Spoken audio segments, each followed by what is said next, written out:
right. I would like to first of all ask that Jackie can turn on the mics. All right, we're in business. Thank you very much. I'm calling to order this Land Use Committee for our Wednesday, January 29th, 2020. We have one item on the agenda, and that is Ordinance 2001 to amend the City of Bloomington zoning maps by rezoning 3.2 acre property from commercial limited to planned unit development, and to approve a district ordinance and preliminary plan 105 South Pete Ellis Drive, Tyler Curry, petitioner. Tonight, I would like to structure the meeting as follows. I would like to have no more than 50 minutes for staff and petitioner to answer questions. Some they can do right off the bat because we submitted the questions in advance, and then further questions up to the 50-minute mark.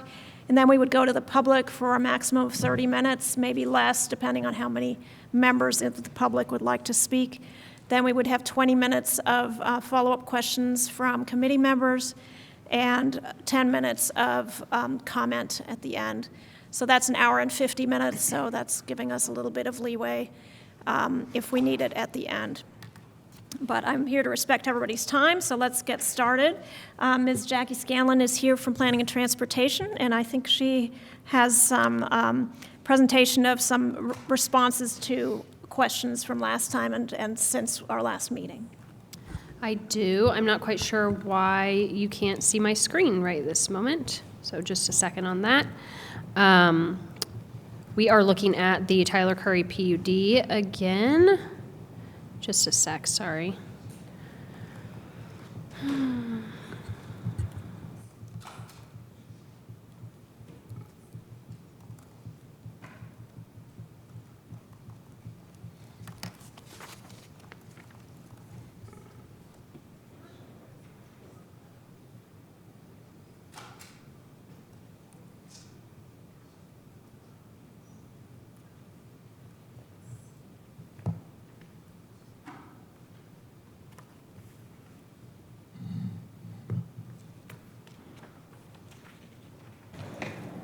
All right, sorry about that. So just a quick recap, the property is 3.2 acres. Mr. Lucas, come back. Oh. It went away. Okay, I'll start while he tries to figure that part out. Okay. This is just the recap, okay? Yes. 3.2 acres.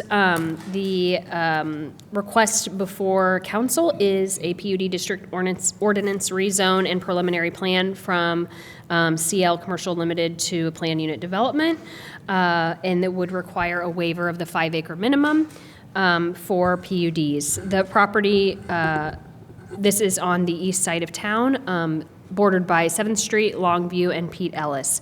So we met on the 15th, and there were some questions discussed at that hearing, and so we have some answers for those. The first one I'll just start with, Ms. Rosenbarger asked about the bike path, and we discussed that, yes, it is in the transportation plan, which is part of the comprehensive plan. What we would require of the petitioner is that when they, thank you, design and install the on-street parking, that they would leave space for the bike path. We would not require striping at this point because there's no connection to the north or south, but the actual footage required for the width of the bike path would be included in the design. And then in the future, if we were to go to connect it, the only requirement on our part would be to stripe it. We do have 2 members of the transportation side of the department here today, so if I've said that incorrectly, I'm sure Mr. Copper can correct me. Mr. Craig Schonkweiler and Neil Copper will be here for some of your questions related to number 4, related to traffic questions and discussion of a traffic study. Another question that came out of the last meeting was the request for a shadow study. So a study was done showing the projected shadows for a building that could be built by right under the existing CL zoning, as well as the petition building. So there is I just put into examples here for the January for January Sun, 3:30 p.m. For both the petition site and the by right building. And we can discuss those further. And then the full-fledged packets were sent to the land use commissioners previously. There was a question about back-in parking. Again, I think maybe other staff members could speak in more detail, but what we did supply was comments from our planning services manager related to the positive aspects of back-in parking, as well as a report that was put together a couple of years ago by staff, sent to the council at that time related to back-in parking. So we can get more into that as well if you have questions. And then the fifth question will be for the petitioner of what sort of green features are included on the site that could be considered helping to reduce greenhouse gas for this petition. So those are the ones I was going to briefly cover, and then I'm going to turn it over to transportation staff to give a brief overview about how we determined that a traffic study was not necessary at this stage. And again, just as a reminder, a traffic study is required at the development plan stage, and then be able to answer your questions about that. Thanks. Do you want a small presentation from them? Is that, or just a discussion of the traffic study, or would you all rather ask specific questions of them? I would like, I think it would be better if one of the transportation engineers came up and told us a little more about how you considered the traffic in this area. Thank you. So, as Jackie mentioned, a traffic impact study. And give your name, please, for the record. Thank you. Neil Copper, I'm a senior project engineer, Planning and Transportation Department. As Jackie mentioned, a traffic impact study will be required at the plan development stage. We did not require one up until this point because we didn't think it was likely that there would be traffic impacts that would negatively affect the area to an extent that it would make the PUD infeasible. Okay. Do you have a question? Can you speak to the, just for the benefit of the public, we received some information about average daily trips and speeds. Could you review that for us, please? Sure. So we have some data from 2015 and 2016, so it's a couple years old, that average daily traffic on Pete Ellis is on the order of 7,000 to 8,000 cars per day, and on Longview it's about 3,600 cars per day east of Pete Ellis, and west of Pete Ellis, where this development would be, it's only about 1,700 cars per day. The average traffic speeds on Pete Ellis, the average speeds are 27 to 28 miles per hour. The 85th percentile speeds, meaning that 85% of vehicles are traveling that speed or below, is 32 to 33 miles per hour.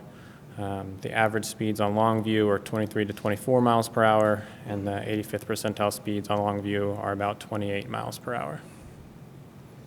The posted and codified speed limits on all of those streets are 25 miles per hour, but it's probably worth noticing that on Pete Ellis, at the time that these counts were taken, the posted speed limit was actually 30 miles per hour.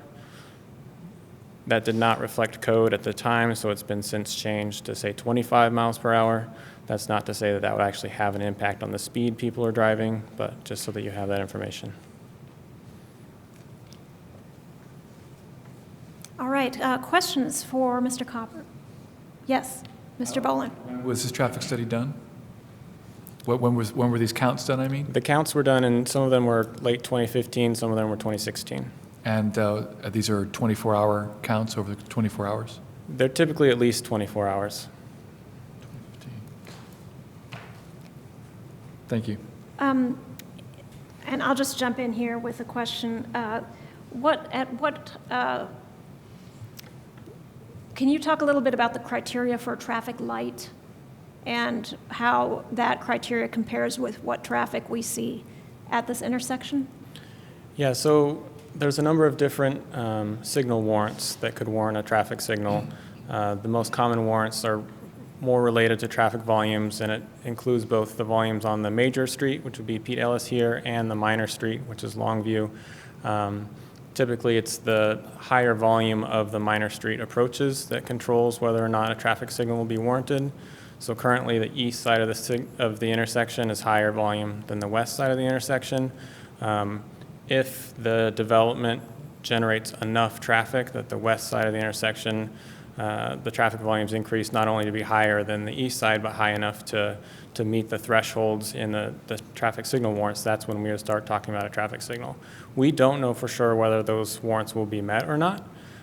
We know kind of just from looking at the area that it could be borderline. It's by no means definite that it would trip a signal. So what would have to be done is trip generation for the development based on the size and the use. Add that to preferably a more recent traffic count, and then compare basically hour by hour. We know that it's busy in the peak hour, but peak hour alone isn't going to warrant a signal, so we look at a number of different hours throughout the day and compare. And again, we are recommending that study be done before final plan approval. We're also recommending that the current condition of approval simply states that they have to do that study, and it doesn't say what they would have to do if the study uncovers something that warrants mitigation. So we would recommend basically adding some teeth to that condition. Thank you. Mr. Volan? Mr. Flaherty? Sure. Thank you, Mr. Copper. So just to make sure we're clear, we could add a condition to the requirement for a traffic study at the plan development stage that says if City of Bloomington Planning and Transportation deems a traffic light or other measure necessary at this intersection, petitioner will be required to pay for it, install it. How would that typically work? I mean, what is the order, what type of investment are we talking about to install a traffic light? Should that be warranted? And are developers, if they are the triggering threshold, typically required to pay for that in full or in part? How does that work? I think typically you would require them to pay for it in full. I don't know that for certain. I haven't seen that here in my time. Order of magnitude cost for a new traffic signal is $250,000, dependent on a whole lot of factors, though. Thank you. Mr. Volan? Yeah, are you more concerned about speeds during peak hours, during non-peak hours? In other words, when there's fewer cars on the street, that tempts those cars that are there to go faster. Is that when you would typically see the higher speeds? I don't think we typically see that much speed variation throughout the day on this type of street. Okay, so it doesn't really matter what time of day it is, but the speeds they concern me. Do they concern you? Lower speed is lower crash risk and lower risk of injury. So in general, we'll always be supportive of lowering speeds. I will say that compared to many other streets in the city, this one doesn't stand out as an outlier. Thank you. Mr. Flaherty? Is it possible that installing a traffic light at this location could lead to higher speeds in some of the streets? Because if you have a green light and people are going straight through, and in some cases probably trying to make a light, as opposed to always having to stop at the intersection, as is the current case, is it possible that would affect speeds negatively? It could, particularly near the intersection. Once you get a little bit away from the intersection, I would be surprised if it had an impact on kind of your mid-block speeds. With any traffic signal discussion, there's commonly a misperception that if you install a traffic signal, your number of crashes will decrease. And that's by no means always true. Traffic signals can create crashes in the same way that they can mitigate them. That's one of the reasons we're trying to be careful about, does it meet a warrant? And in the same way, you might think that installing a traffic signal will decrease delay for people at the intersection, and that's not always true. Traffic signals are inherently inefficient. So if you're on the borderline of the volume, it may be preferable to have the always stop, especially at off-peak times. You'll probably get through faster than if the traffic signal was there. Thank you. Other questions about traffic? Yes, Mr. Flaherty. Would a roundabout ever be considered in a context like this, and why or why not? Probably the biggest challenge you would run into is roundabouts use a lot of space physically. So it would almost certainly impact this development. It would probably impact, it's going to impact all four corners. There's a building relatively close in the southwest corner. That would be the biggest challenge you would run into. Roundabouts have a much better safety record than traffic signals. They're also more efficient typically, but they take a lot of space and they're generally more expensive. Just as a quick follow-up, though, would that be on the table as a consideration based on a traffic study and planning and transportation's expertise and analysis of the situation at that time? I wouldn't say I would take it off the table, but I'm skeptical we could get it to work here.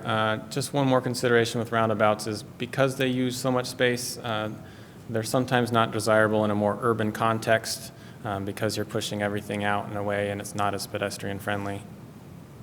Thank you. I have a question for the developer. And before I ask it, I'm wondering, would the developer like to make any statement in general about traffic before I ask the question? Steve Brehub with Smith Brehub and Associates for the record.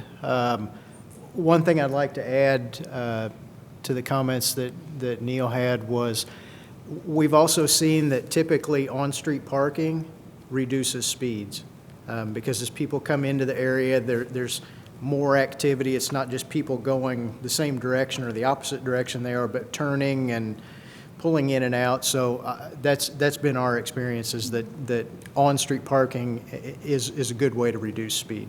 Mm-hmm. All right. Well, I'll move on to my question then, and it may be more for Mr. Curry. Since we're talking about possible conditions of approval, and we just heard from our traffic engineer that he would suggest perhaps adding to the condition already placed by the Plan Commission that a traffic study be done before final site approval. Would you be willing to agree to an addition to that to say if the traffic study reveals that the warrants are met for a signalized intersection, would you be willing to pay for that?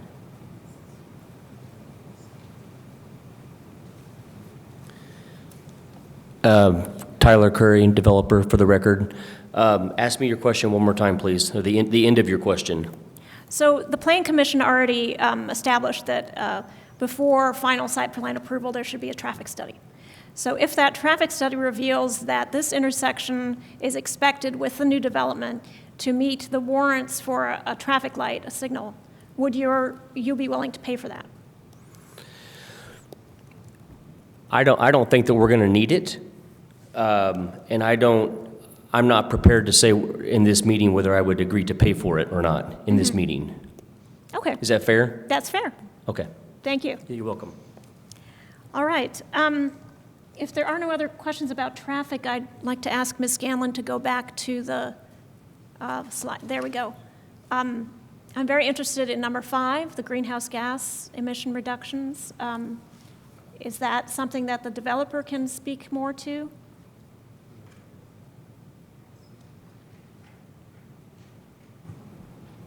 I think so. Sorry about that. So as one of the conditions that was put forth, I think that one way to mitigate the carbon footprint is to agree to do a white roof. Mm-hmm. That and I think that's the biggest impact that we can have on the carbon footprint because we're not doing a LEED building. And we've not got as far as the exact materials to be used on all the building. We would try and use wood where we could use wood because wood reduces carbon footprint. But I think that the biggest impact we can make is by using a white roof and agreeing to that. If I just may say a little bit more, the placement of the building, in my opinion, is key too, because of the transportation and the ease of transportation that is around the building, the bike paths, the bus routes, the walking paths and access to work centers and shopping and et cetera, because of where the building is and how it's set up, people are going to be able to walk and ride bikes and use the bus and so on and so forth. And that alone will help reduce the carbon footprint. All right, thank you. Are there any questions? Yes, Mr. Flaherty. Sure. Kind of comment and question, which is that a white roof, to be clear, doesn't mitigate the carbon footprint. It mitigates the urban heat island effect. So, which is also valuable, of course. In our new UDO, the sustainability incentives include a white or green roof under the same umbrella, recognizing the value of both. So, getting to the question portion, are you fairly sure at this point that a white roof is what you would prefer to pursue over a green roof, which would be vegetated in some way? Yes. Okay. Thank you. Other questions? All right, thank you. I guess I will open it up for other questions from committee members on these 5 topics or any new topics that you'd like to bring up at this point. Mr. Volan. Yes, I'd like to discuss the shadow study. My problem when I first saw it was I couldn't tell, I mean, well, I just see them now only in the printed copy. The numbers were so small I couldn't tell what time of day they were done.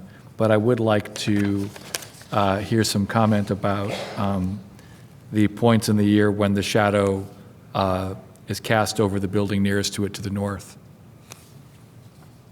What staff thinks of concerns over shadows falling on the building. And also, am I seeing clearly that by right that's a 3-story building, a 4-story building? What is that on the screen? The by right. So petitioner would have to clarify, but my understanding is that the by right is to the maximum height allowed by CL, so not stories, but to the maximum. How many feet is that again? I believe it's 40 right now.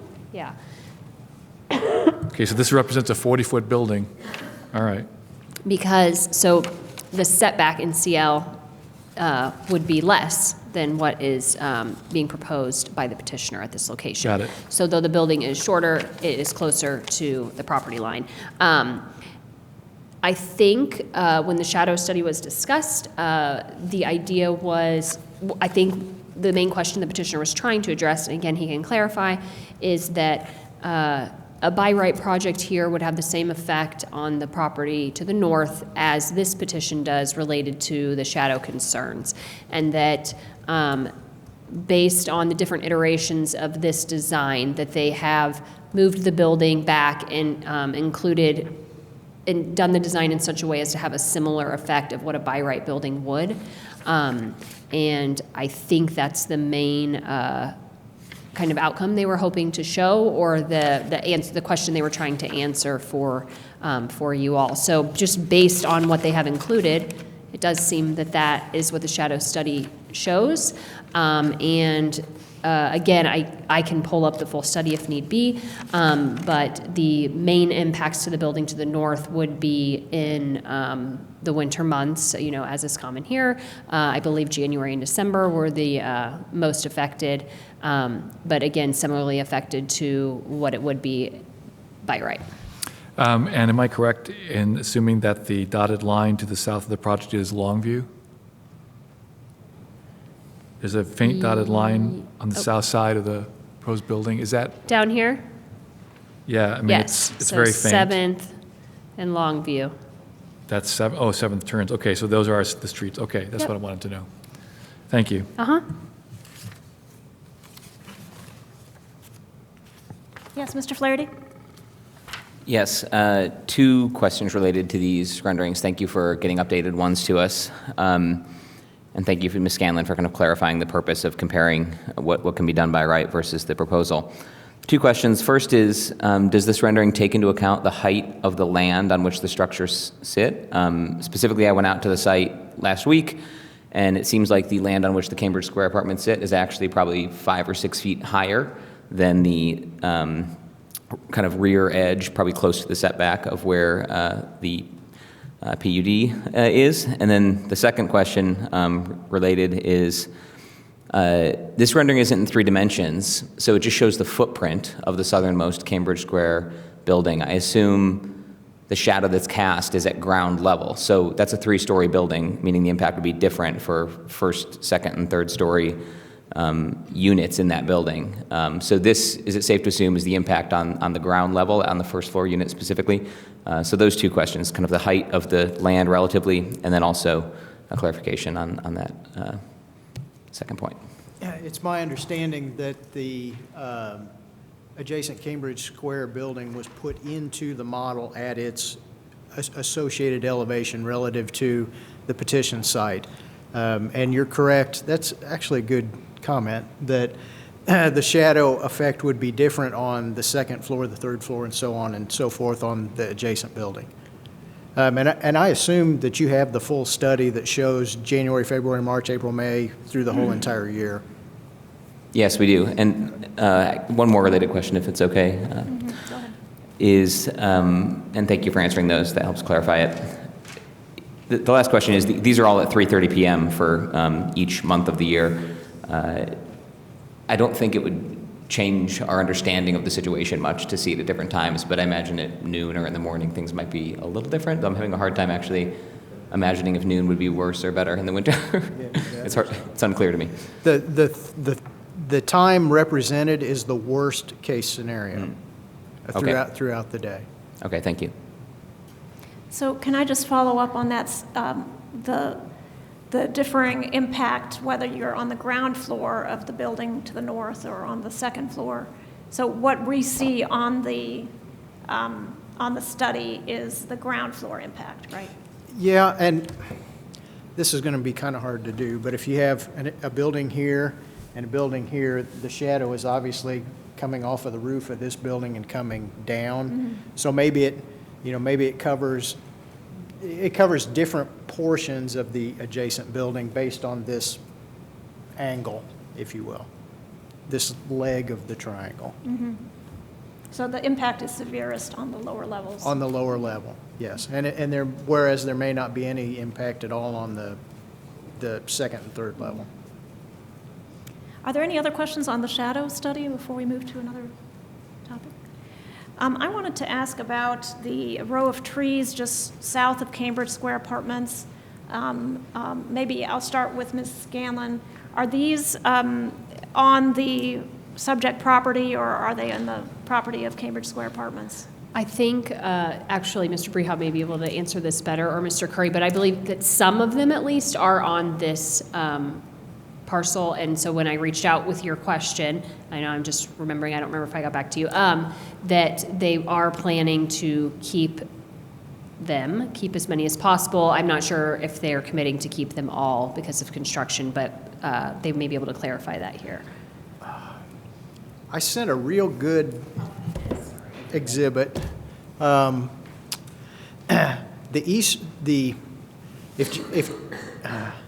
The easternmost trees closest to Pete Ellis Drive, there's about 5 of them. They are about 8 feet south of the property line, and I do not believe those will be able to be saved.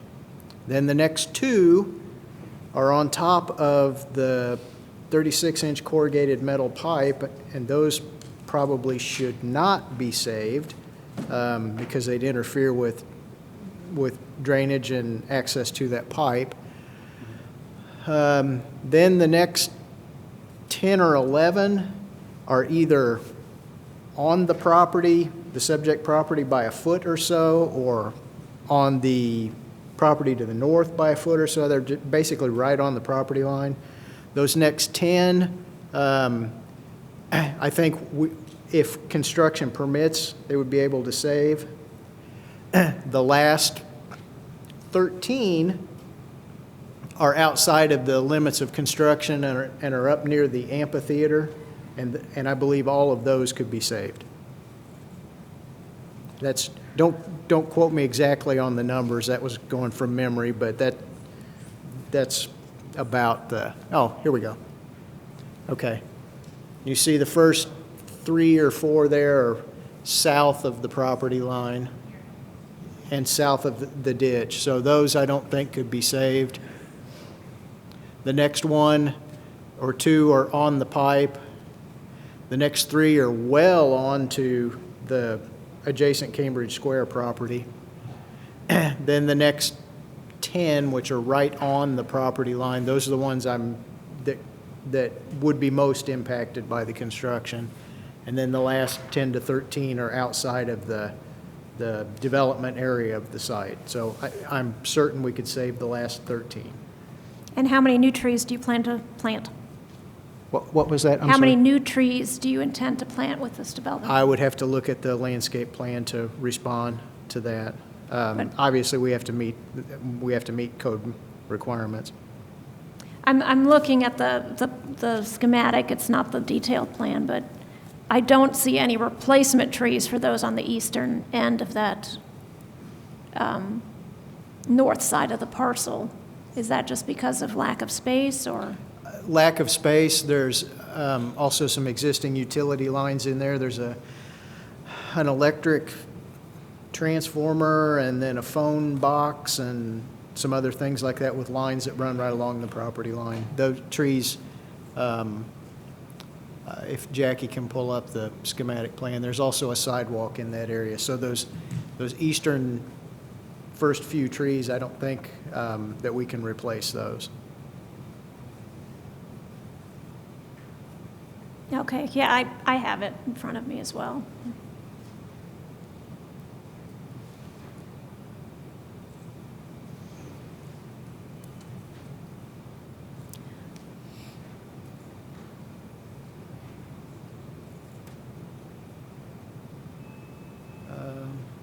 Go back to the landscape plan. I think it's.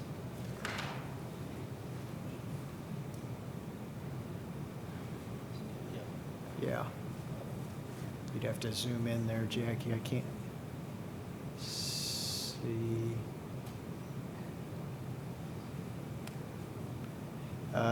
Yeah, they're not showing replacement trees in that area. You can very faintly see the existing ones under the sidewalk. Okay, thank you for that. Moving along, I wanted to inquire about the parking garage, the exterior of the parking garage, which we have some concerns about what that would look like, both for the neighbors to the north and for the pedestrians on Longwood. Can the petitioner speak to possible screening, either artistic or green screening for the parking garage? So one of these we had addressed, in the hearing 2 weeks ago, but we are totally open to addressing those concerns at the entrance of the parking garage on the north and south side that can be visible. Mm-hmm. I think that Mr. Flaherty's concerns were about the south entrance off of Longview, but my idea is to do some art and try and to avoid like a green wall or screen wall where it's something that has to be maintained or can grow and get into the structure of the building. But my idea would be to do some art, commission someone to do something like that they did at the Graduate Hotel, even on that west elevation wall. So we're open to that. Great, thank you. Yes, Mr. Volan, you have a question? This isn't, I don't think it's been asked yet, but I just wanted to ask about it in principle. I find that often we see a building proposed and then the building gets built and the mechanicals on the top weren't part of the drawing. And so I'd like to know what kind of mechanicals do you expect to be on the top? How much taller will that make the actual building if it doesn't count towards the height? And what do you say in general about the masking of mechanicals, or are the mechanicals going to increase the height, by default, even though theoretically the building itself is a certain number of feet tall? No, they will not. What you see there now in the elevations represent the height of the building with a parapet. So, in behind the wall, it's going to be, waist high, and you will not see the air conditioning units that sit on top of the building. So we will not need to add additional screening, therefore to make the building taller. What is the height of the building without the parapet? Like, if you don't count that, if you just count like the topmost part? I mean, you'd probably knock a good 4 feet off of it, 3.5, 4 feet off the height, so what is it off the southwest? 55? I think roughly on that very southwest corner, it's 55, 56 feet tall. Don't quote me on that, but it's close. That's So- without, with the parapet or without it? Yes, it is with. Yes, Okay. yes. Okay, thank you. You're welcome. I had a question about the pedestrian amenities or design on the Pete Ellis Drive side of the building. It looks like there, is quite a bit of green. I don't know, it looks like maybe shrubbery. On that side, of course, you're proposing the back-in parking. Can you speak a little more towards what you'll put in there to make it a pleasant place to walk? Maybe street lights. Can you speak to that as well? There'll be lighting on the building. There'll also be light coming from the building. We've not fully developed streetlights along that frontage, but I'm 90% sure we'll end up having streetlights on there as well. That frontage is a series of concrete hardscape, permeable pavers, and then some shrub planting areas in between the walking surface and the back-in parking, just to provide a little bit of separation so it doesn't seem like the cars are parking on the sidewalk, so that there is some separation. And it's not a continuous row of shrubs, but it's a group of shrubs and then paver area and then shrubs and paver area, and that's continuous along along that frontage. Also, there's kind of a diamond area that pokes out in the very middle, or not a diamond, but a triangle shape that pokes out in the middle. That's going to be a rain garden area that'll take storm water from the roadway into that planter area, and that'll be planted as well. It's kind of the triangle right in the very middle of the site. Thank you. All right, are there other questions from committee members? Yeah. Yes, Councilmember Wallen. So I have asked about, and I think it was noted here, that one of the things we'd like to hear about is the idea of reducing the number of parking spaces in order to put in more units. My first question would be, if we were to ask, say, to replace the top level, half of the top level where there are spaces with units, would there be any, or maybe it would be half of the second level with units? Would there, I guess if it's down there, would there be any structural concerns? But I guess I would ask, how would you implement that if we were to ask you to replace half a level of parking with units?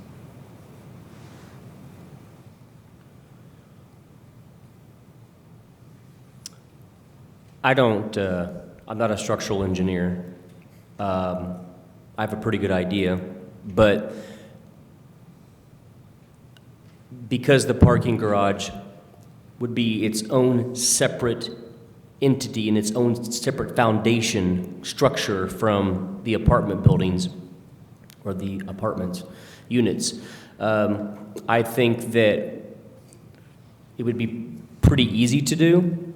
I don't know if it's easier to do it on the top floor versus the third floor, or if you take out so many feet on the north end or so many feet on the south end, but it's definitely something that's doable. There's 100 spaces on each floor, 102 per floor, is that right? 402 spaces per floor? No, there's 102 spaces per floor, is that, Yeah, am I remembering it roughly. right? So yeah, I mean, I'm looking at trying to bring the ratio down of parking to, and the first time I thought about this before it was filed, maybe a year ago, I thought that the number that was appropriate was half of the 51 spaces on one floor and however many units you could make out of those spaces. It would be like a dozen to 17, something like that. Bedrooms as a result. So I'm thinking that we find a way to, again, I'm just going to think out loud here, That's okay? fine. To That's follow fine. along That's with what I'm asking your you to train of do. thought. On that south elevation on Longview, we try and the top 2 floors of the parking garage, maybe you don't see, and there's units there. So the garage Okay. now sits back that much, right? We don't Yeah. necessarily change the entrance, but, and maybe that's true then on the backside. What's on the Something- bottom of the parking garage section right now? What's planned for the first floor of the garage? Is it all parking? Yeah, it's all parking. So it's 4 floors of parking as we speak? Yeah, so we got, the first floor would be mostly, not all, but remember, we have almost 20,000 square feet of commercial space. So that first floor of the parking will be mostly reserved, or some spots in there reserved for that, just ease of access. And then probably some charging stations, and then a bike depot. So there'll be a lot more going on the first floor than just you pull in, and it won't be the same as the next ramp up to the second floor and so on. Mr. Brehab, maybe I should ask you a structural question. So, I mean, do you have any concerns about this portion of the building, which would apparently be separate structure from the other parts? It would just, it would be a different design. Imagine, if you will, take the parking garage piece in the middle Yeah. and squeeze it in. The parking You mean garage is from typically a top- vertically? yeah, squeeze it in from both ends, from the top, push it in, and from the bottom, push it in. Okay. And then expand, and then you'd have units, then maybe it's on the top. When I say top, I mean the north end of the building and the south end of the building. So we've take the parking garage structure that's in the middle, and we squeeze it north to south. The Okay, parking garage, not top to bottom, but north to yeah. south? Okay. So we shrink it in the middle, so now we have building units all the way across the south end and building units all the way across the north end, or whatever gets you to that parking Sure. ratio. But I don't think, as Tyler said, different floors have different functions, and you still have to have some housekeeping area for the building for trash and services and bike parking and things like that. So my initial thought would be you just squeeze it into the middle. And but it's still 4 stories, but you've Right. just squeezed it. Right, so I'm just trying to establish, do you see any particular engineering challenge in doing what you just described? In my 2-minute redesign of the whole building, it's doable. I guess I was concerned about the idea that if this is a separate structure from the 2 on the other ends, that there might be. I don't think so. Usually the parking garages are a separate structure. Okay, thank you. Can I make a comment, Chairwoman? Obviously, if we were to do that, you would have to amend, for example, the maximum density at this PUD, because you'd be changing it. I mean, they're already bumping up against their proposed maximum. So if we do go down that road, just be thinking of those other, that's the main one that would have to be altered. Well, another idea I have is if there was a way to lop off the whole top floor without reducing the number of units by reducing the parking, that is also, I mean, that's kind of a big ask. Maybe we could lop off half the floor. If we're going to redesign stuff in 2 minutes, we might as well, play on our computer with redesigning stuff. But that's the idea is, either we densify it and reduce the number of cars that are allowed to park here, or we use the reduction in cars to reduce the mass of the building without reducing the bedroom count. So that's what I'm thinking about, and seeing if that would be a viable, reasonable condition. Either one is of interest to me. Thank you, Madam Chair. May I follow up and ask the petitioner if there's any interest in either of these propositions to reduce the parking? Yes, we are interested in that proposition. Right, thank you. All right, we have about 7 minutes left before we go to the public, so Councilmember Flaherty. A related follow-up question for Ms. Scanlon. Refresh my memory with the new Unified Development Ordinance. We're kind of getting away from the old system of dwelling unit equivalents, correct? And really focusing on the form of the building? Yes. How does that shift in policy and how the city approaches land use and planning? How does that affect your opinion of what was just discussed? Sure. So a couple things. So two kind of, not housekeeping issue, but just, it has been the position in the past, so just to state it here, and everyone knows, I believe that, I think the administration's preference is that petitions come out of Plan Commission and go to the committees and whole council as a whole item and be voted on in that manner. So large, full-scale changes like taking off a whole, a quarter of the structure, that type of thing, is a little bit outside of the bounds of what we normally do at this stage. Again, it's in your realm to make that decision, but just from an administration standpoint, excuse me. Your question related to density is a good one. Yes, in the new code, I need to have that discussion. I wouldn't have to make that point because we will be moving toward more of a semi-form-based design where if the building seems appropriate, then the design of units and breakdown on the inside is less of an import than it has been in years past. We are moving in that direction. We think that is positive, beneficial way to go, and that yes, we would be open. Again, I don't know necessarily at this stage, but yes, we are not judging this product strictly on the DUEs that they've proposed. Thank you, and duly noted on the first point. Thanks. Ms. Scanlon, could you please speak to how this parcel would be zoned and what would be allowed to be built here if the new UDO were in effect? Oh, sure. So currently, when the new UDO goes into effect, there will be a conversion map. If this property has not been rezoned to PUD, if that is denied, then it will convert to the corresponding new zoning district, which I'm blanking on, but we'll tell you just shortly. And basically, in the new conversion map, it will have similar uses. So it will still be primarily commercially available, but I do believe also multifamily. So I can look that up for you in just a second. I believe it's mixed-use neighborhood scale. Yes, that sounds correct.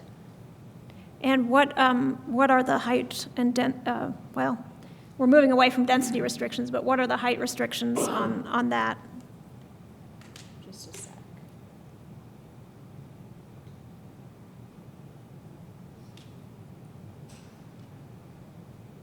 If, while Ms. Scanlon is looking this up, I could ask a separate question of petitioner, if appropriate. Yes, go ahead.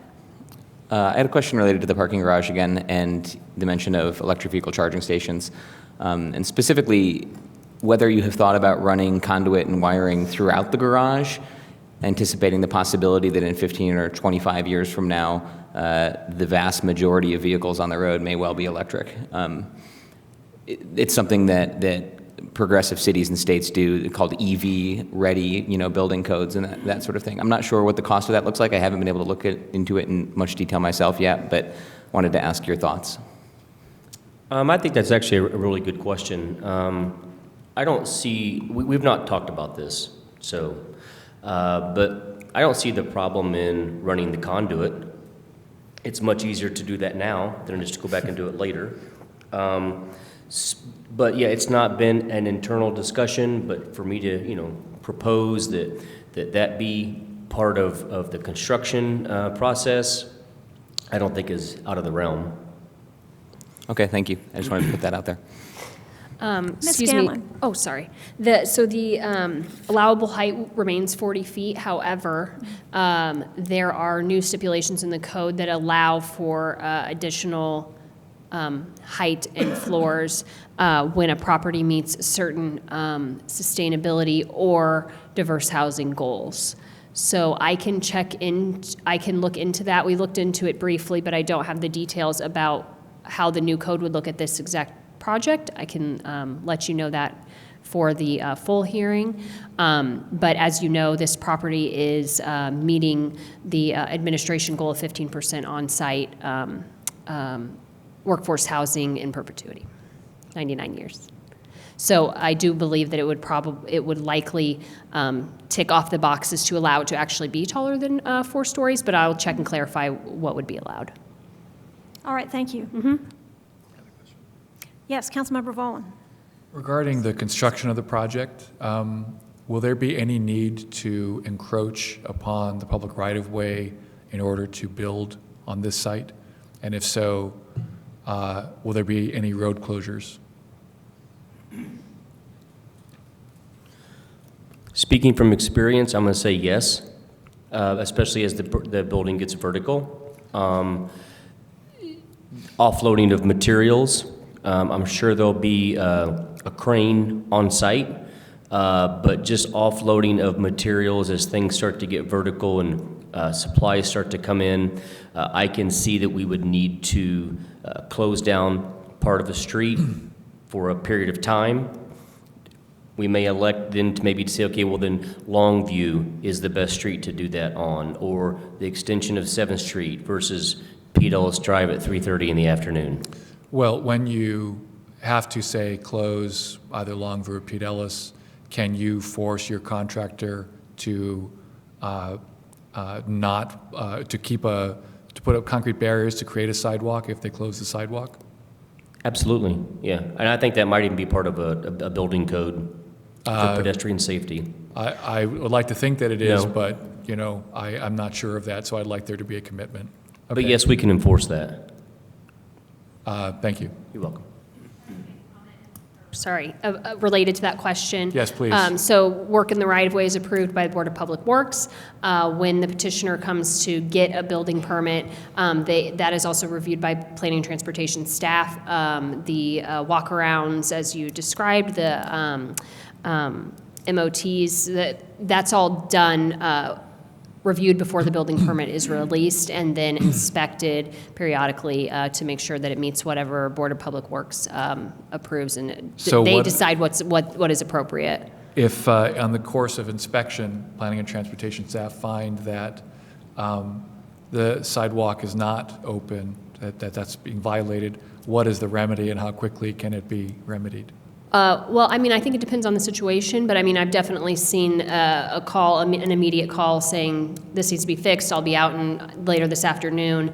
We always have the option of doing stop work orders if we're not having compliance on an existing building site, a site where building is occurring. That's always an option. Typically, we reach out, try to get this situation handled as pretty quickly as possible. I'd say day of or next day is typical for that type of So, complaint. in other words, what I'm hearing is that this is a matter of hours or a day. Yes. That could be, thank you. And so the enforcement would be if, say, Councilmember Smith called because he had a constituent complaint, you could tell him that you would check it out within 24 hours. Yes. Thank you. All right. Let's go to the public for public comment. Can I see a show of hands of how many members of the public would like to comment? 1, 2, 3. Okay. We'll do 5 minutes each. So please come to the microphone and state your name for the record, and then after you speak, go ahead and sign in. Howdy, my name's Greg Alexander. First, I always talk about sidewalks. When there is construction that blocks the sidewalk, I personally call planning, and I have had good luck in that the staff usually cares, usually does respond that day, just like she said. But then the exact same thing happens again tomorrow. And then the day after that, the exact same thing happens. And then we get to the end of the project where it's 5 different subcontractors, the electrical, the roofing, and the siding all working at the same time. And each one of these subcontractors needs to learn that lesson separately. The general contractor never enforces sidewalk violations.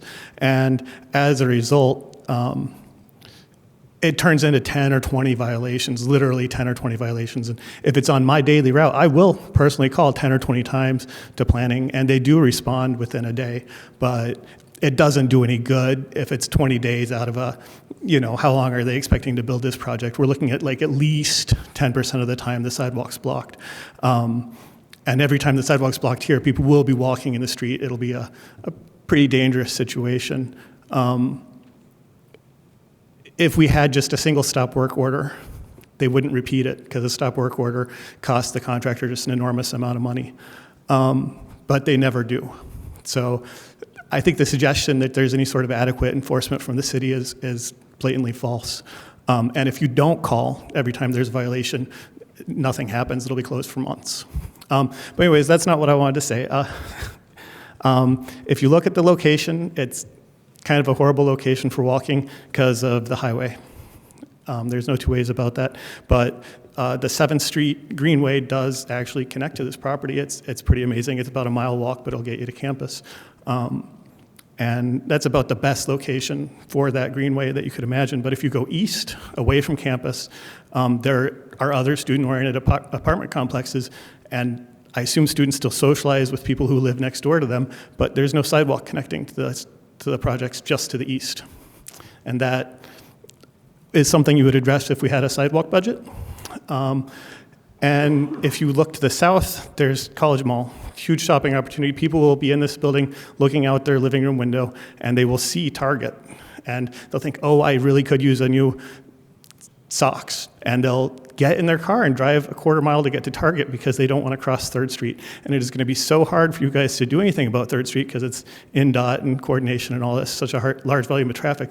But if you don't do something about 3rd Street, people are going to drive just to go a quarter of a mile. It's ridiculous how severely 3rd Street handicaps us because there are thousands of bedrooms out there within a quarter mile or a half mile of College Mall, and almost everybody drives to get to College Mall because the crossings at 3rd Street there are just so miserable. This is going to be a little impolitic of me, but you're about to hear, I think, from a bunch of neighbors who live about a quarter mile to the east.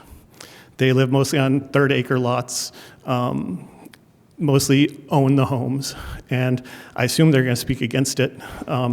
And I hope you pay attention to them, because if you do what they're asking, if every time somebody who already owns property has a veto on every time there's development near them, where are we going to develop? We have a history of segregated housing as a result of this policy of listening to neighbors. If you look downtown, it's almost just students. Students don't object to a new development, so that's people can build without complaints from the neighbors down there. But that has a cost for downtown. It doesn't offer much to us that live here because there's just students there. And then if you look at about 18 months ago, the council approved 1100 North Crescent behind Lake Crestmont. And everybody that saw that said, this is a ridiculously bad project, but we have to approve it because we're not building any affordable housing. And I happen to agree with that perspective, but the only reason that happened is that poor people don't come here and say, not in my backyard. And if they did, we wouldn't be able to build that there. And that's going to be a tough political question to basically ignore the interests of people who are in favor of segregation. But the only alternative is sprawl. And I assume you guys know that sprawl is not going to achieve our environmental goals or our social goals. Thank you. Thank you. Next, member of the public.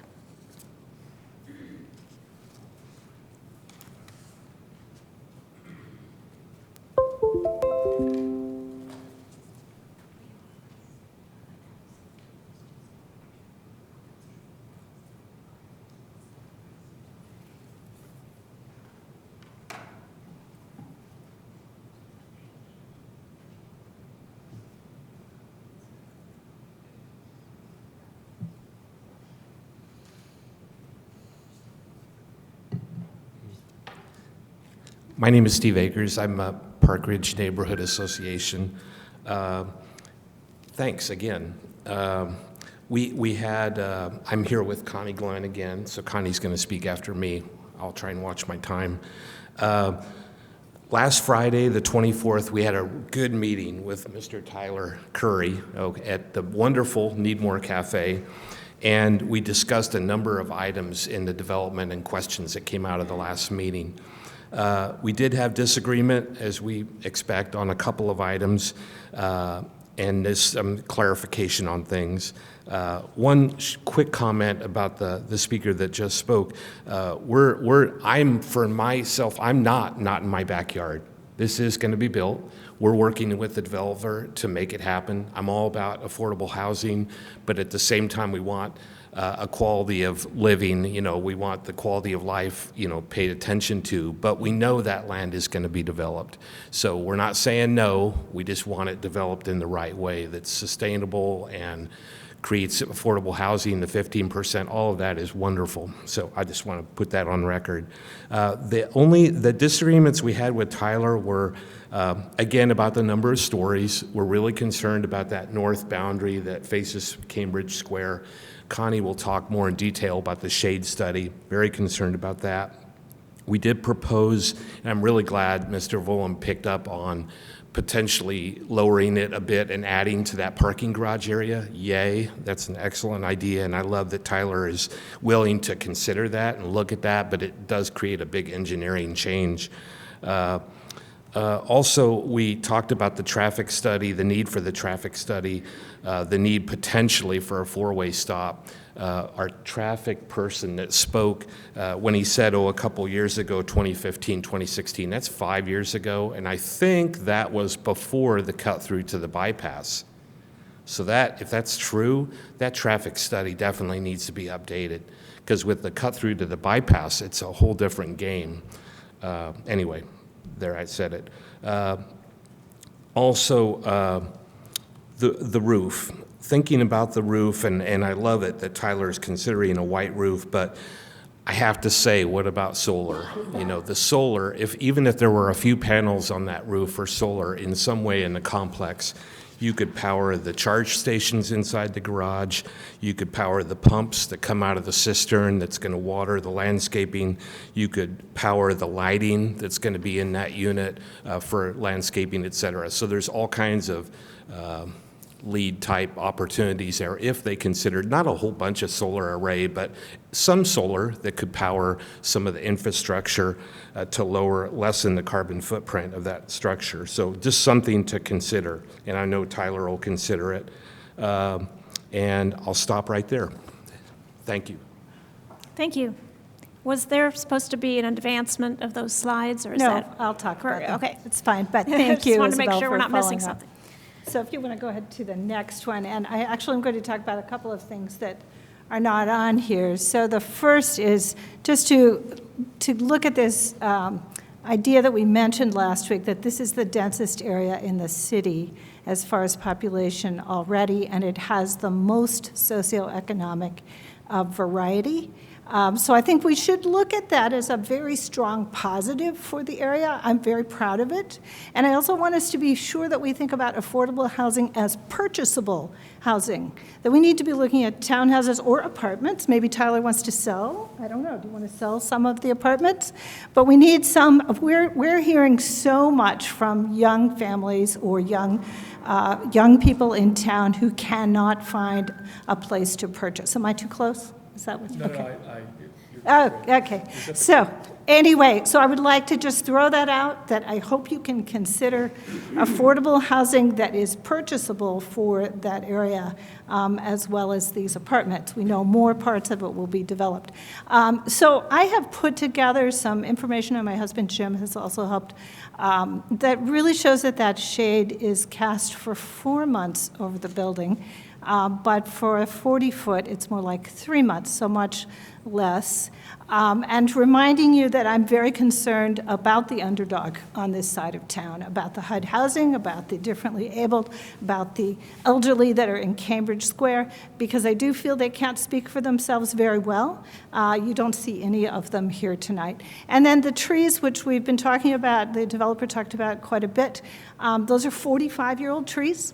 They were initially planted to help with water absorption, so if they're going to be out, let's be sure we look at something else. I know that that we have a lot of expertise. Tyler told us all about the expertise in the water management, so I just want to be sure we don't forget those trees, and that we replace trees, any trees we take out.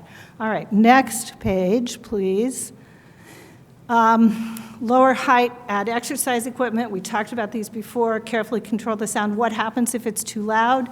Can you follow some of the guidelines? Steve talked to Tyler about that the dormitories use on campus, the residence halls.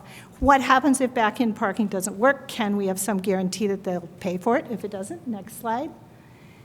All right, so I want you to look at these dates really carefully.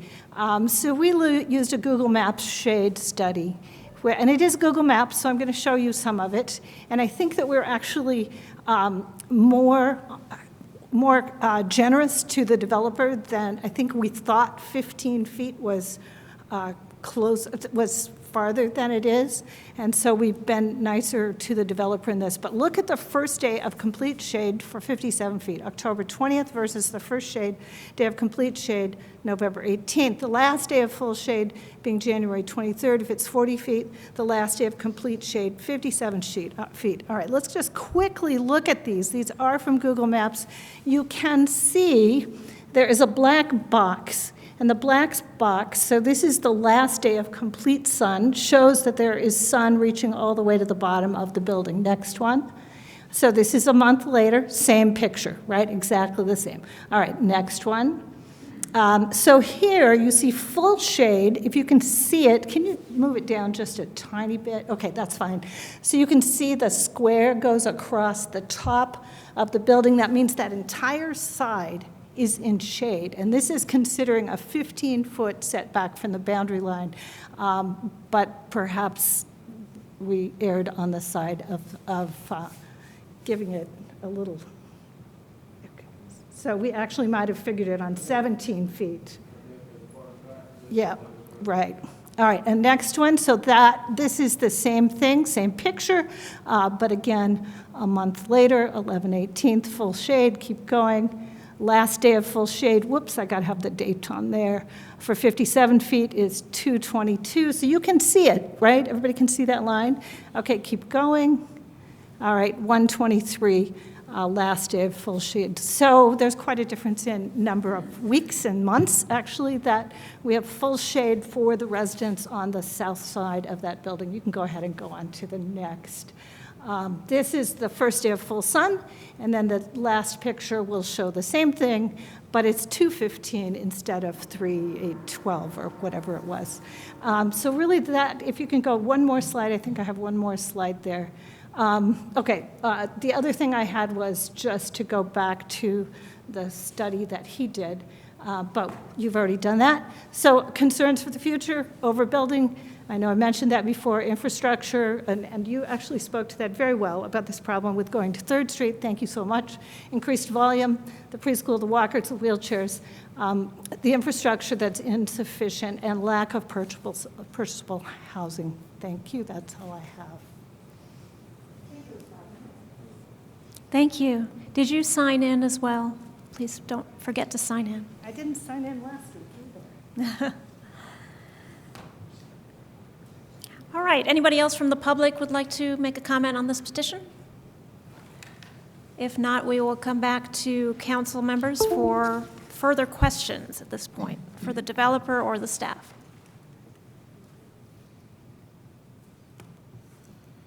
All right, I have some questions for the developer.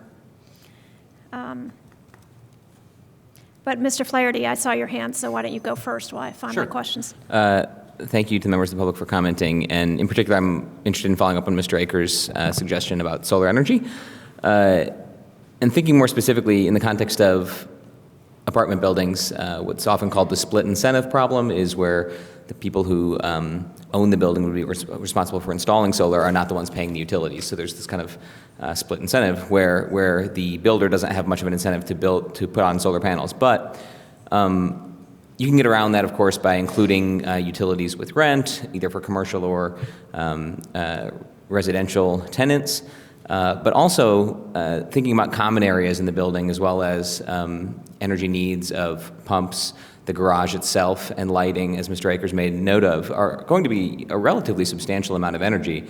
And the economics of solar panels at this point has gotten to the point where if you include that in the construction phase, it really lowers soft costs, and you're probably looking at a payback period of something like 10 years, which is pretty reasonable, especially if you get in under net metering and other things. But the point being, I'd like to ask the petitioner if they've thought at all about that. I hadn't thought much about it in context of this PUD until Mr. Akers brought it up.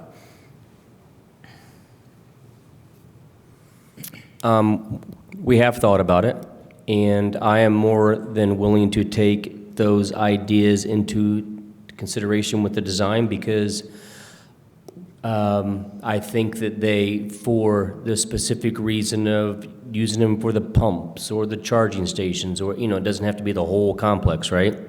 I think those are reasonable requests, and I would be happy to take those into consideration. Is it the type of thing you would be willing to consider in the context of a reasonable condition, or is it more so just on advisement that you'd like to consider it? I wouldn't have a problem, and I don't know if we're looking to accomplish that in this meeting, but I wouldn't have a problem making that a condition. Thank you. If we could agree on the specifics of the condition, but I wouldn't have a problem with that. Right, thank you. Okay, I'd like to ask the petitioner some follow-up questions based on the concerns of the neighbors, and also some concerns that were summarized by the district representative for this area, Councilmember Ron Smith. So the biggest concern, overarching concern by the neighbors is the density and the height of the project. Can you speak a little bit about why you have designed your project to be 4 stories and with the number of units that you have designed? We were looking at this as an infill project, and from our perspective, it's highest and best use of the land. That's the simple answer, is that so that we are getting the most out of the property that we possibly can, because let's face it, the opportunities to develop and buy more land are less and less, and they're not making any more of it. And so rather than underutilize the land and create more urban sprawl as a result, I like the infill projects, and the highest and best use of this property is exactly this. So would you consider reducing the height and density of the project?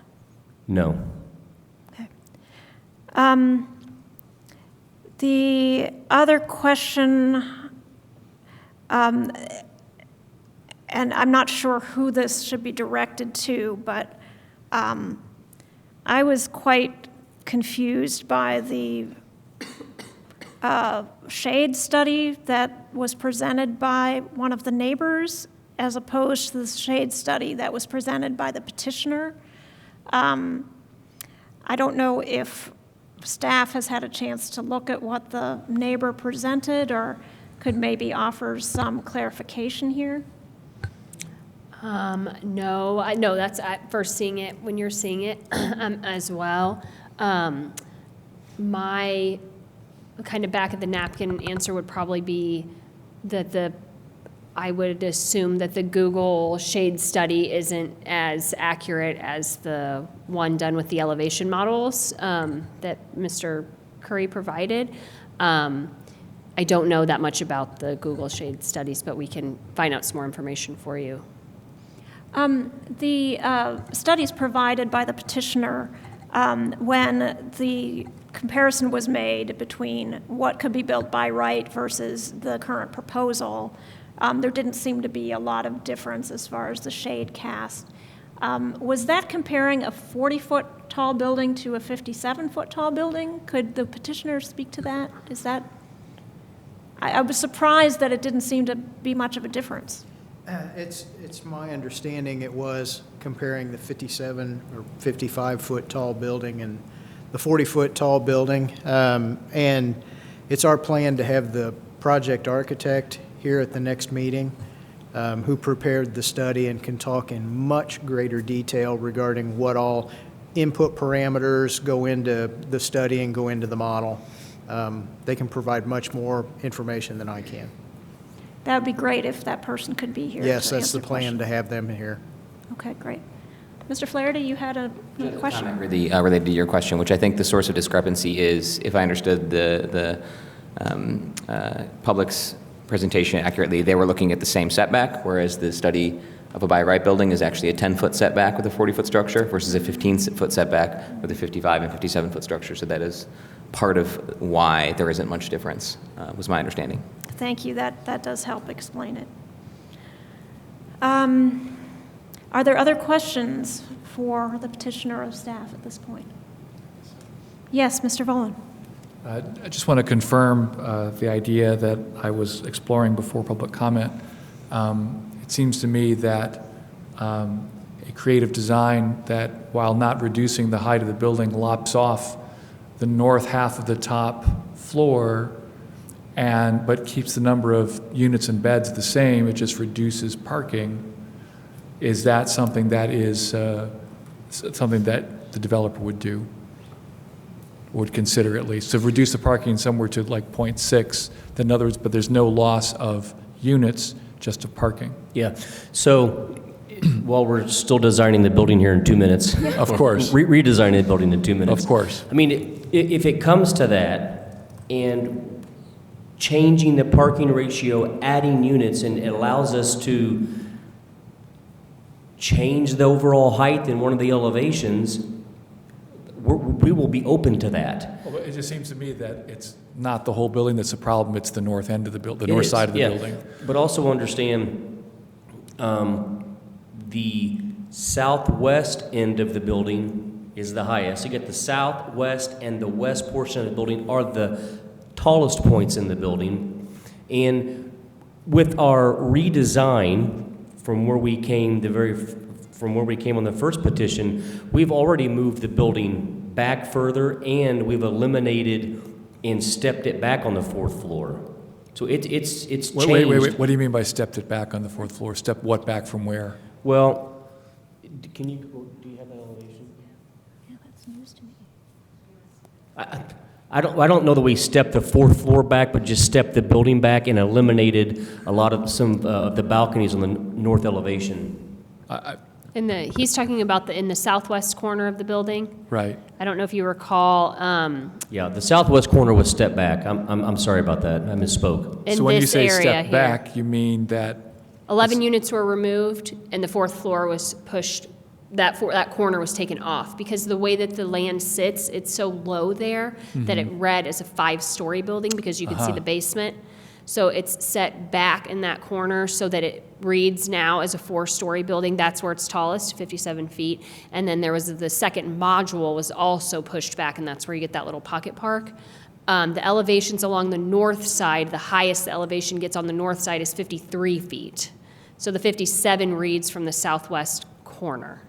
okay. Because you'll recall, yeah. I did not mean to insinuate that we set the 4th floor back on the north elevation. No, I didn't take it that way. Okay. I didn't know what you meant, but Yeah, on the reiteration of the elevations, the southwest corner was set back, and we lost 11 units in doing all of that. And we also pushed the building back further off of the north property line. yeah, I am not interested in reducing the unit count as it is. I'm interested in figuring out how much parking space we can remove in an effort to reduce the north face.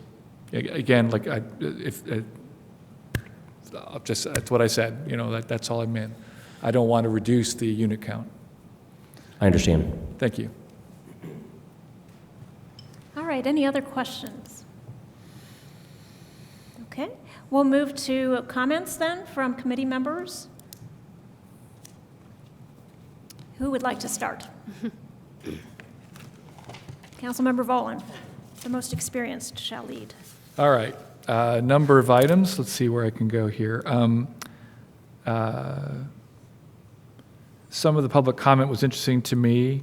The problem with 3rd Street and improving pedestrian access there is we have to go through INDOT.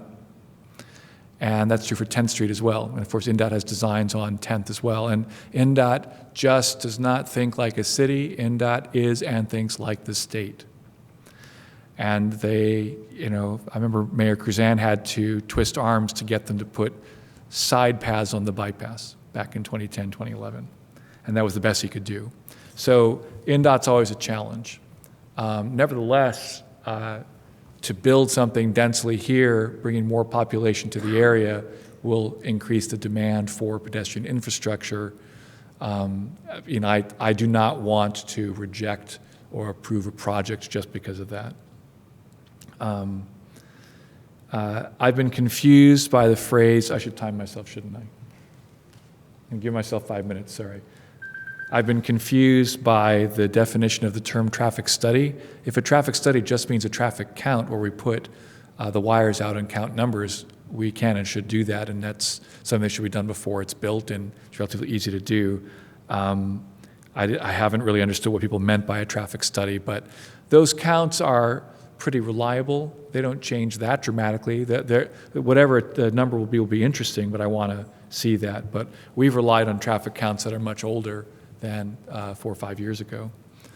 As far as the idea of solar on the roof goes, I would infinitely prefer solar to, well, not infinitely, I would definitely prefer solar to a green roof, partly because a green roof introduces additional loads to the building. It would require, because if you're putting a layer of topsoil and trees on the building, for example, you have to account for that weight. I don't know that solar is quite as heavy as that, but I definitely agree that solar is a better option. There ought to be solar on this building, and it only benefits everyone involved with the building. I keep hearing talk about this area being the densest area of the city. I acknowledge that it's dense, but as the District 6 representative, I continue to beg to differ that the downtown is hella dense, and there's lots of apartment buildings there as well. So I don't want to hear that anymore, but I'll put up with it. Also, back-in parking, I absolutely am a fan of back-in parking. I want to see it happen. I want, I do not think it is a problem at all. It is less complicated than parallel parking, which is a successful method of parking. So with that, what I will say is that, I think it would be a very interesting proposition to address two issues at once by seeing if we can't, in fact, reduce the height of the north side of the building, the north half of the building, in order to reduce the amount of shade on the adjacent building at Cambridge Square without reducing the density, without reducing the density of bedrooms in this project. We can do it by reducing the parking. We don't need that much parking. I'm talking about, if this area is as dense as the neighbors say, then there should be a parking ratio similar to downtown, which is 0.5 spaces per bedroom. I would settle for 0.6. But I haven't been able to do the math. That's something that I will leave to the petitioners.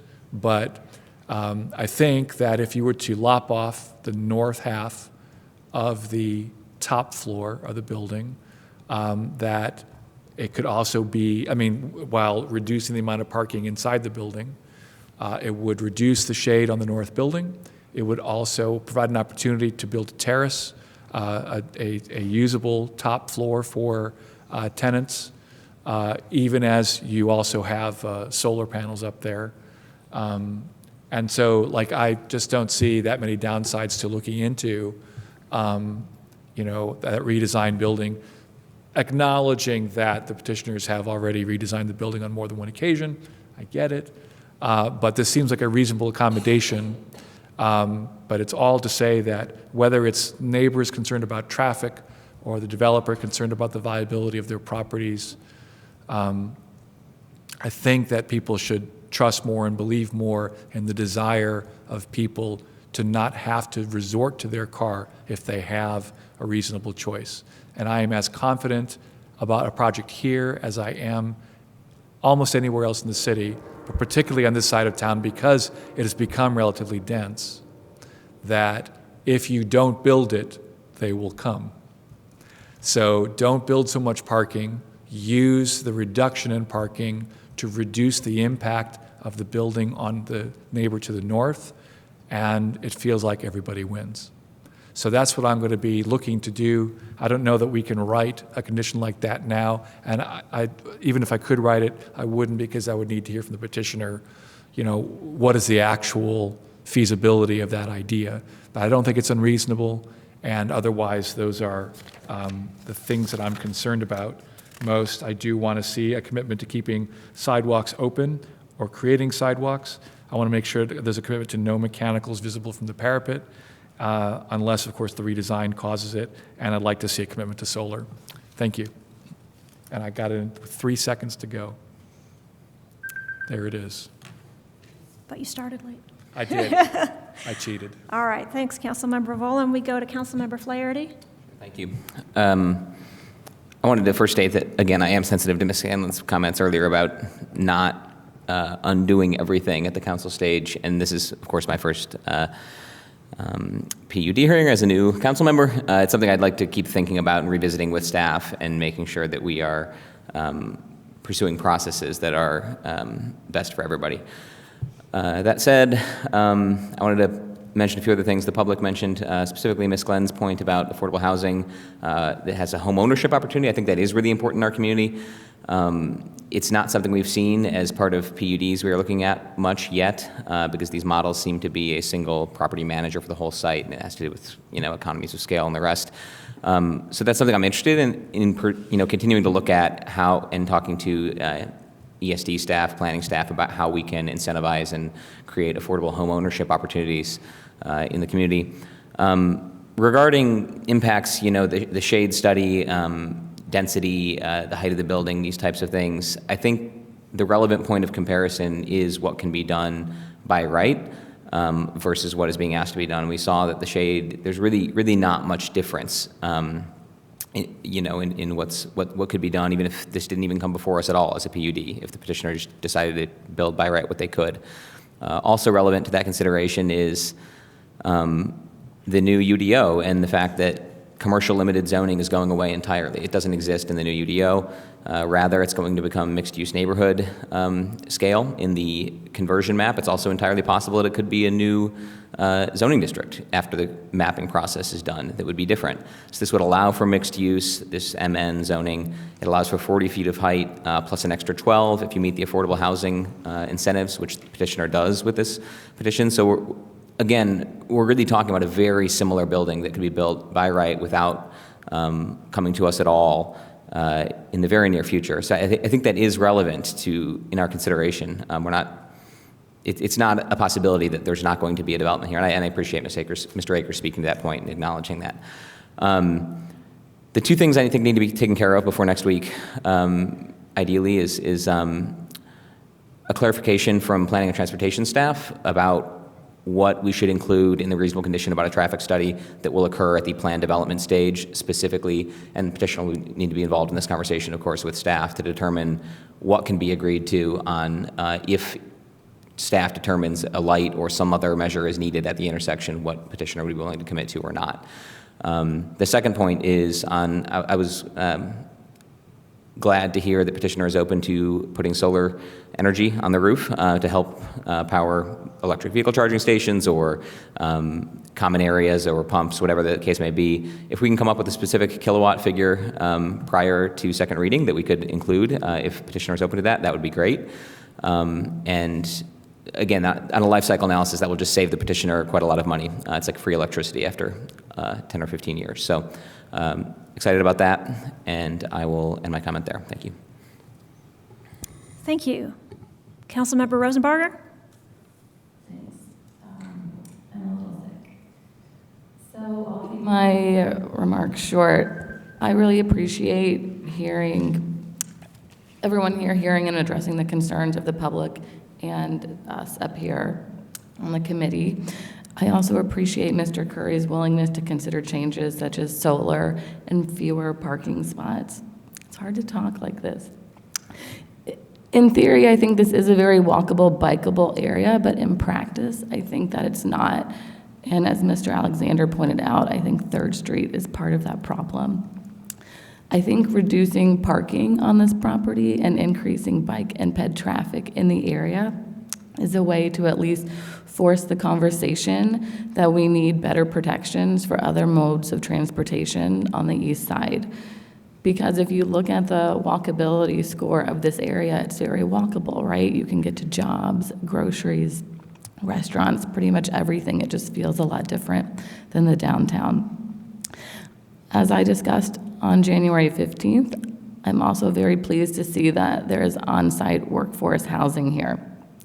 As we heard from the public and up here, I think it's very important to incorporate affordable housing in all of our projects instead of just sending money to the city to do that in other places. So I really like mixed income options in this plan.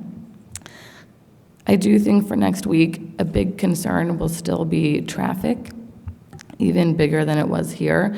So I know we had some discussion from planning staff about the difference between a stoplight and stop signs, but I would really like to flesh that out because I do see that a stop sign helps people be slower and makes everybody stop, and a stoplight, as Mr. Flaherty said, sometimes encourages people to speed through that.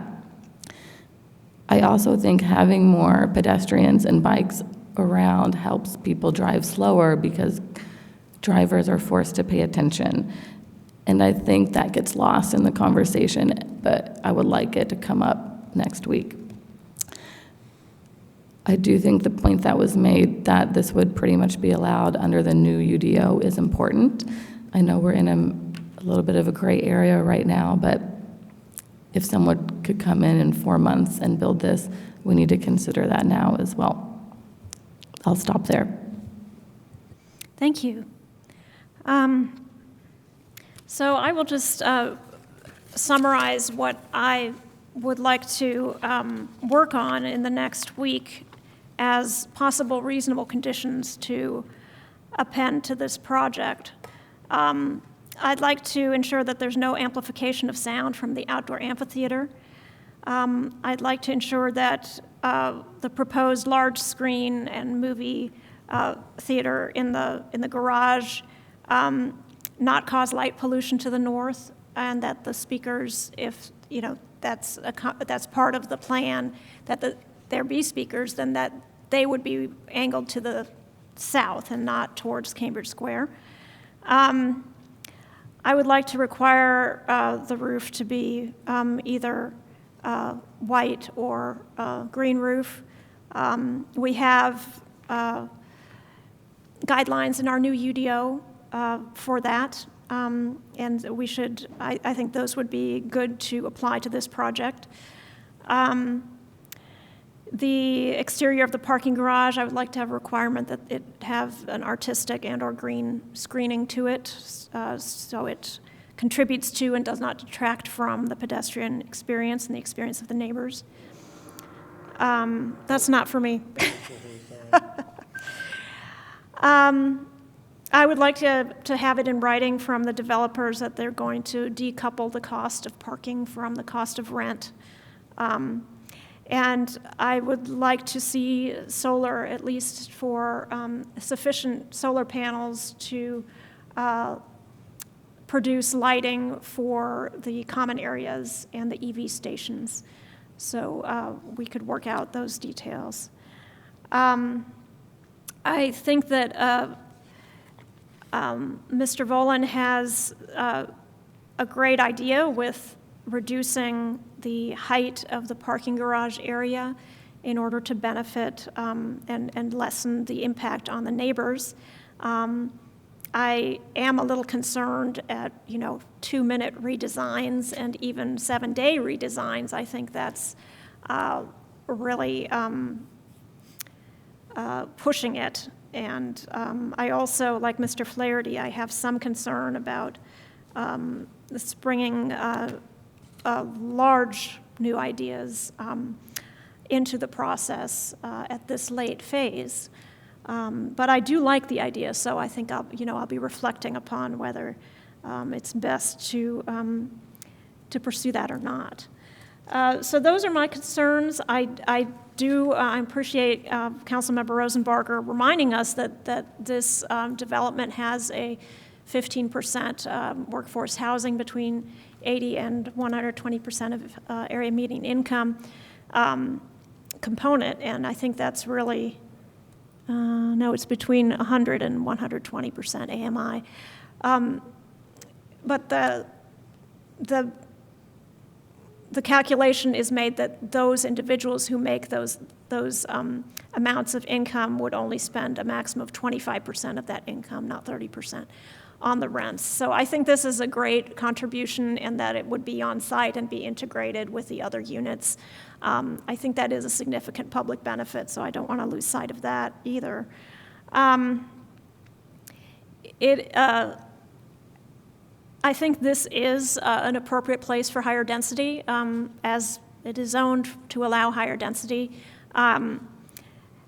I think that given the lack of developable space that has all of the proximity to shopping, work, schools, everything that this location has, that's very rare in Bloomington, and so I think this is a good place to have a greater density of housing. So I look forward to working on some of these conditions for the meeting before the full council next week. And now are we ready to call the question? 2-minute rebuttal. Rebuttal? Yes, I'd like to say one thing. Yes, you may have 2 minutes. Thank you. I just wanted to clarify, I did not say to reduce the parking area only. I said to reduce the parking. In order to do that, it might require reducing substantial parts of the entire north half of the top floor. But I don't feel like we should necessarily lop off the entire north half of the top floor. Maybe part of it, something that would mitigate the shadow cast on the building to the north. But the thing is that what I'm suggesting may sound like a dramatic redesign, but the fundamentals of the building are the same amount of residences in the building, of bedrooms, mostly the same structure. To remove part of a building is not the same thing as asking to add, structure. I'm not asking that the building be made bigger. So, in the same way that the council has the power to cut a budget but not to increase it, I'm simply suggesting here that it would be worth looking at to reduce just the parking, which, as far as I'm concerned, does not meet any part that matters to me. Most of the comprehensive plan calls for mitigating and reducing parking. So here is a chance to not reduce the density while reducing the impact on the building to the north and reducing parking. I think it's a win-win, and I just wanted to clarify that my idea doesn't just reduce the size of the parking garage. And that's it. I'm done. Thank you. Thank you. Would any other council members like a second opportunity? All right. Well, then I'm open to a motion. Move to pass. Second. All right, so we're going to go down the row and Point just of order. take a straw poll, Point which of will be order. our recommendation to the full council. Yes, Mr. Volan? With regard to reasonable conditions, Yes. we discussed the possibility of them. We didn't actually introduce any here tonight. Correct. I'm not particularly interested in introducing them, but do you have a concern with us not making recommendations on specific reasonable conditions? I think that there are recommendations that I've heard tonight that will be part of our report, Okay. but we don't have them written out in a format that could be included in the straw poll this evening. Very good. Mr. Sherman, do you have a comment? Suggesting, I know you don't have much time, but in your comments, if you would prioritize your reasonable conditions, restate them. You've had a good chance of saying you like what you don't like. This is a good time if you can fit it into your rationale to say, I would like to see a reasonable condition on X. Now, with Councilmember Piedmont Smith, you actually have an email where you listed a number, and those are already in writing, and it looks like you haven't changed them. But some have been added by others. So if you can do that, I'd appreciate it. If not, we'll work with it. I had the feeling that we had sort of done that in our comments, but I welcome council members to clarify what reasonable conditions they would like to see for next week. Councilmember Flaherty. Yes, I tried to mention both, but neither are definitive and can be introduced at this point. One would need a specific kilowatt figure for a solar installation. We don't know that yet. I would take a conversation with petitioner. And the second is what planning and transportation staff would prefer vis-a-vis a traffic study that leads to a recommendation on a change of the Longview and Pete Ellis intersection. So we need guidance on both of those, and I don't think they can be introduced tonight. I would also just suggest that if we have a do-pass vote, I think it would be understood to sort of be for the project as a whole. Is that? Yes. Okay, thank you. Yes, Mr. Boland? In addition to the reasonable conditions I've heard from my colleagues, all of which I support, I want to make sure there's a commitment, some kind of commitment, I'm not sure how to do it, to make sure the sidewalks stay open, and that there is real penalty, stop work order type penalty for the sidewalks not being open, to just some written thing to make sure the mechanicals are not visible from the parapet. Solar's already been said, and of course the thing I've been talking about that I want to explore with the petitioner that I don't have enough knowledge of yet is to what extent is it feasible to reduce the parking in order to reduce the north side of the top floor to achieve the shading goals we talked about and the reduction in parking. So that's something that I'd have to ask the petitioner more information about. But those are my concerns. Thank you. Councilmember Rosenbarger? I don't have anything new. Okay. Thank you. I hope your voice gets better. I don't have anything new either. I think I have now listed 10. I think we could combine a few of these to not have to spend time unnecessarily next week. All right. If there are no further comments, we had a motion, a do-pass motion in a second. So let me start on my left. Yes. Do I say yes? Yep. Yes. Yes. Yes. All right. That's our recommendation is 4-0 to approve the project, but obviously we have several reasonable conditions we would be interested in attaching. So thank you all for coming and for your input, and we are adjourned.